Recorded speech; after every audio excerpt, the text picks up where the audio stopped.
Doctor BR Ambedkar Konaseema జిల్లా ముమ్మిడివరంలో మత సామరస్యానికి ప్రతీకగా నిలిచే కొత్తలంక వలీబాబా దర్గా వద్ద ఆదివారం ఘనంగా 78వ ఉరుసు ఉత్సవం నిర్వహించారు.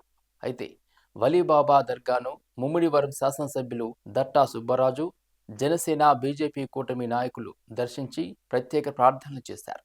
దర్గా కమిటీ ఆధ్వర్యంలో వసతులు, భోజన సౌకర్యం, అవాంఛనీయ సంఘటనలు జరగకుండా ముమ్మిడివరం పోలీసులు ఆధ్వర్యంలో భారీ బందోబస్తు నిర్వహించారు. Sampai jumpa di video selanjutnya.